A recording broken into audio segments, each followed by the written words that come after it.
کہ جن کی شان پہ ہم سب کی زندگیاں قربان ہیں، انہوں نے کیا فرمایا، ان کے سامنے رکھیں یہ بات. اگر آپ ان کے سامنے رکھیں گے تب یہ ہے کہ انہیں سمجھ میں آئے گا کہ معاف کرنا کتنا بڑا عمل ہے. یہ ایسے نہیں ہے کہ رسول پاک صلی اللہ علیہ وسلم نے مجھے اور آپ کو بار بار معاف کرنا سکھایا ہے. اس کے پیچھے وجہ یہ ہے کہ یہ اتنا بڑا عمل ہے کہ جس سے شیطان جو ہے وہ ٹینشن میں آ جاتا ہے اور اللہ خوش ہو جاتا ہے. اس لیے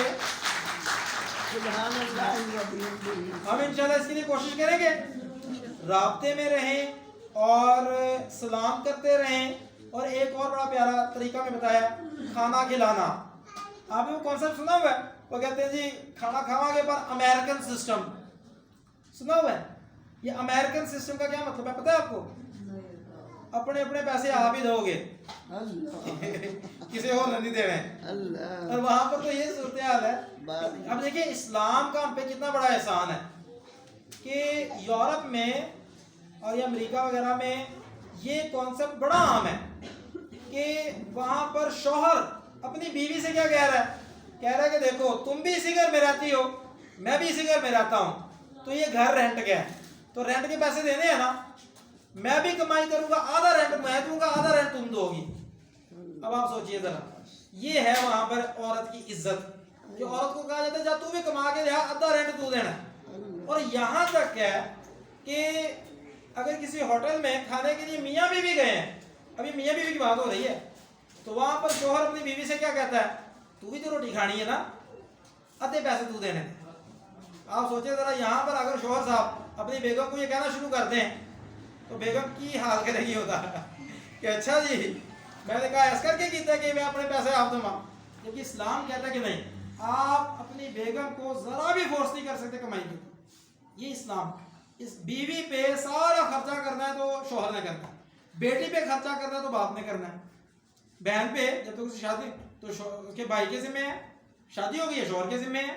ماں ہے اس کی کوئی ضرورت ہے، والد صاحب کا سایہ نہیں ہے، اب کس نے اس کی ماں کی ضروریات پوری کرنی ہے؟ بیٹے نے. بیٹا جو ہے چاہے وہ شادی شدہ ہے لیکن وہ اپنی ماں کی ضروریات پوری کرے گا. یہ اسلام ہے جو کہ عورت کو اس کے حقوق دیتا ہے، اس کی سوچ سے زیادہ حقوق دیتا ہے.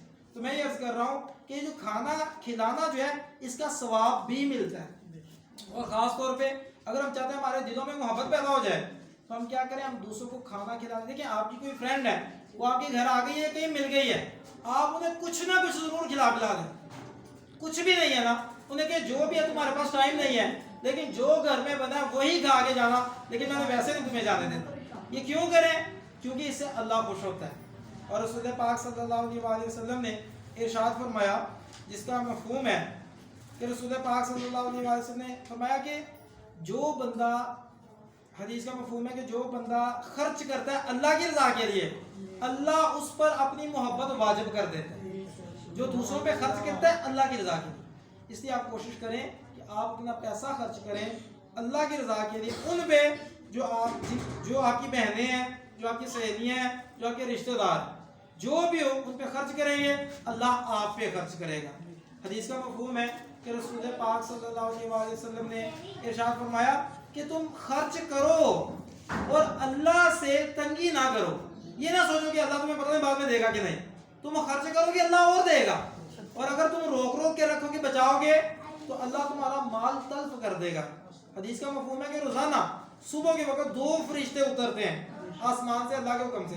ایک فرشتہ کہتا ہے یا اللہ جو مال خرچ کرتا ہے تو اس پہ خرچ کرو اور اس کا مال بڑھا دے.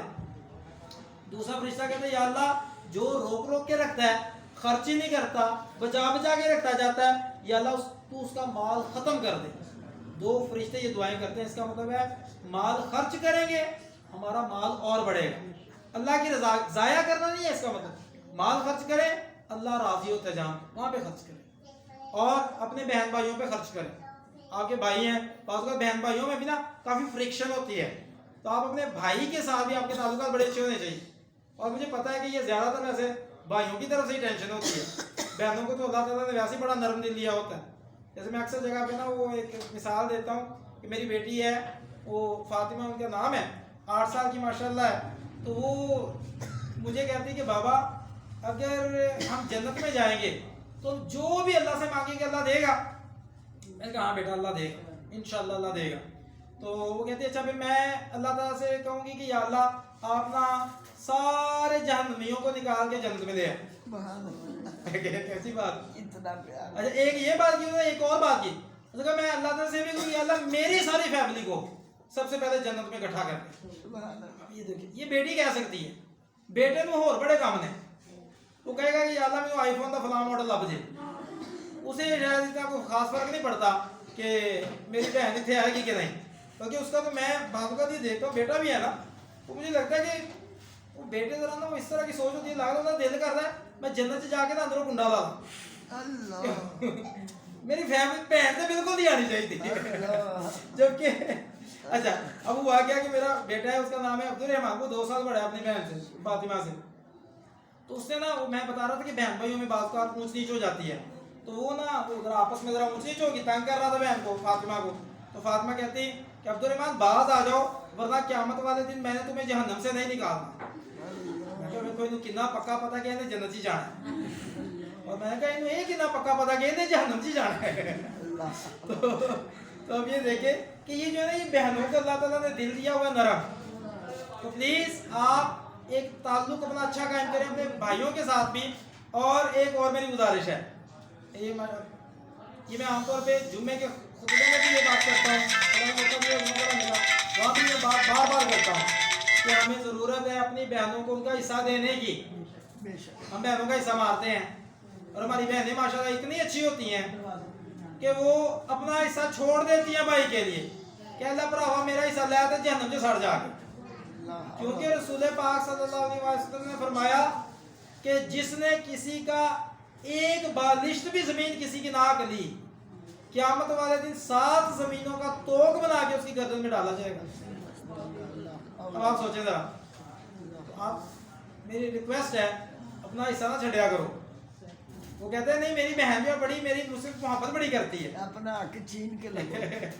وہ کہتے ہیں کہ میری بہن مجھ سے محبت بڑی کرتی ہے, تو بھی اپنی بہن سے محبت کر لے. کبھی ایسا ہوا ہے کہ بھائی کے میں اپنی بہن سے بڑی محبت کرتا ہوں اس لیے میں اپنا حصہ بھی سے دے دوں گا, ایسا ہوا ہے کبھی سنا کہیں پہ؟ یا بھائی کبھی آپ نے کوئی ایسا دیکھا ہو جو اپنی بہن, اچھا بھائی اپنی بہن کو جا کے کیا کہتے ہیں, اچھا بہنا مجھے بتاؤ کہ بھرا رکھنا ہے کہ حصہ رکھنا ہے. اب وہ اس طرح کی باتیں کر کے بہن کو نا ایموشنل بلیک میل کر رہے ہوتے ہیں. انہیں پتا ہوتا ہے کہ یہ دل کی نرم ہے, انہیں چھاڑ ہی دینا ہے. اچھا یہ کیا وجہ ہے کہ یہ بھائی کبھی اپنے بھائی کو جا کے کیوں نہیں کہتا کہ اچھا بھی بھراوا میں اداس کو بھرا رکھنا ہے کہ حصہ رکھنا ہے. انہیں کو کہنا ہے بھراوا تو رہے یا نہ رہے تو اپنا حصہ بھی مینوں دے دے. تو انہیں اس چیز کی ٹینشن نہیں ہے. تو یہ یاد رکھیے گا کہ اگر ہمارے اندر یہ غلط رسم جو کہ ایک گندا طریقہ ہے, اسلام کا اس کے ساتھ کوئی تعلق نہیں کہ بہنیں اپنا حصہ اپنے بھائی کو دے دیں, کوئی تعلق نہیں. قرآن پاک میں سورہ نساء کی آیات نمبر 11 سے 12 پڑھیں تو آپ کو پتا چلے گا کہ وہاں پہ اللہ تعالیٰ نے حصہ مقرر کیا ہے کہ بہن کا حصہ ہے. اور وہ جو اللہ نے مقرر کیا ہے, میں اور آپ کون ہوتے ہیں اس مقرر کیے ہوئے حصے کو اونچ نیچ کرنے والے؟ نہ آپ معاف کر سکتی ہیں نہ میں معاف کروا سکتا ہوں, کیونکہ معاف کرنا ہے تو اللہ نے کرنا ہے.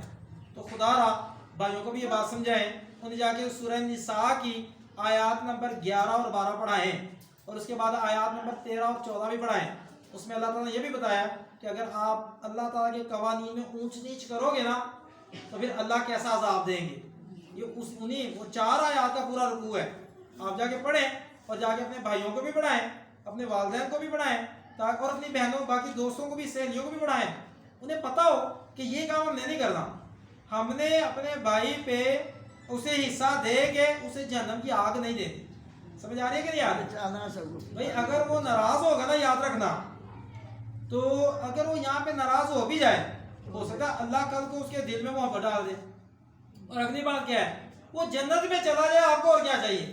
اور اگر وہ آپ اسے خوش کرنے کے چکر میں آپ اسے جہنم میں بھیج دیں خدا نہ خواستہ, تو یہ کوئی احسان ہے آپ کا؟ یہ تو ظلم ہے آپ کا, یہ تو آپ دشمنی کر رہے ہیں اس کے ساتھ. تو خدا را بھائیوں کے ساتھ یہ دشمنی نہ کریں, اپنا حصہ انہیں نہ دیں, یہ انہیں سانپ بن کے ڈسے گا. اس لیے یہ کام ہم نے انشاءاللہ نہیں کرنا, نہیں کرنا. یہ مشکل ہے کام, لیکن یاد رکھیے گا آپ اپنے لیے بھی انشاءاللہ جنت میں جگہ بنائیں گی یہ عمل کر کے, اور اپنے بھائیوں کے لیے بھی جنت میں جگہ بنائیں گی. کیونکہ حدیث کا مفہوم ہے